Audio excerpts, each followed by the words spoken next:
Sa halip na isuko, dapat ay suportahan at pagandahin pa. Ito ang hiling ng mga residente ng Pag-asa Island sa West Philippine Sea na sa araw-araw ay hinaharap ang umaaligid ng mga barko ng China. Yan ang report ni Patrick De Jesus.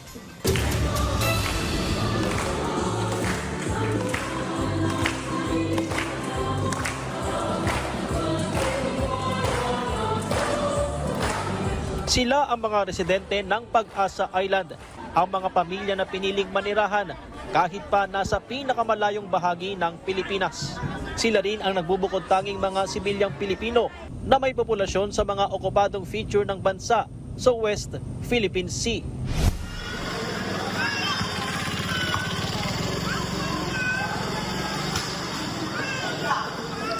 Buhay na buhay ang komunidad dito sa Pag-asa Island na bukod sa mga military at uniform personnel ay tinitirhan ng higit sa 400 sibilyang Pilipino. Pero patuloy pa ang pagdami ng mga residente na kasamang tumitindig para sa karapatan at soberanya ng Pilipinas dito sa West Philippine Sea.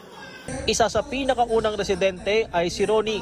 Taong 1999 pa lamang ay nakatira na siya sa Pag-asa Island at nooy nagtrabaho bilang construction worker. Nung nakita ko yung lugar, medyo talagang maganda siya at tahimik. Dinala ko na rin ito yung misis ko saka hanggang sa nagkaroon ng 3 anak. Yung anak ko po na panganay, siya po yung kauna na nag-graduate ng elementary dito sa Pag-asa Elementary School.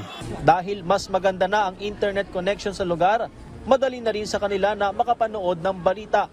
Kaya kaagad din nilang nalaman ang naging pahayag kamakailan na i-give up na lamang ang Kalayaan Island Group kung saan kabilang ang Pag-asa Island.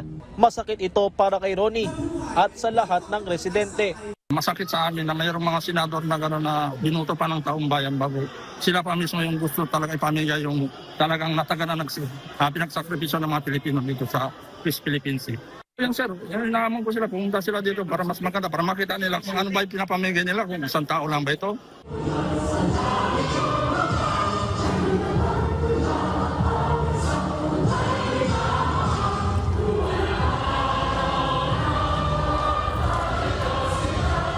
Sa kabila ng debate kamakailan patungkol sa West Philippine Sea, nariyan naman ang mga opisyal ng gobyerno na siniguro ang pagsusulong at pagprotekta sa soberanya ng bansa.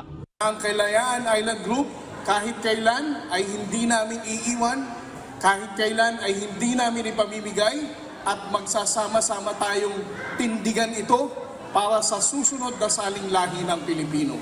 The Philippines has effective governance and ownership of the municipality of Kalayaan, especially Pag-asa Island. Atin po ito, no question about it. Nakahanap pa ng dagdag kakampi ang mga residente ng Pag-asa kung saan itong Sabado ay nagtungo sa isla si Senador Risa Hontiveros. West Philippine Sea, atin ito! Bukod sa mga dalang tulong, tiniyak ni Hontiveros na susuportahan ang pagpapaganda pa sa Pag-asa Island at iba pang proyektong magpapalakas dito. Siya mismo ay naging saksi sa iligal na presensya ng China kung saan sa kanyang unang beses sa pagbisita ay namataan ang nasa 20 barko ng Chinese Maritime Militia, PLA Navy at China Coast Guard na nakapaligid sa Pag-asa Island.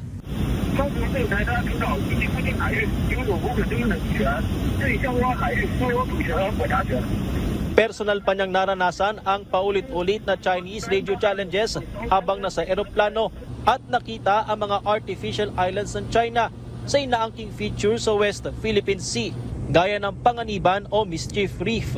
May solusyon dito sa pangbubuli ng China sa atin at nasa sa kamay natin ito na sa lahat ng mga diplomatiko at political na paraan plus yung economic support sa munisipyo dito, maititindig talaga natin sustainably ang katotohanan na ang West Philippine Sea atin ito.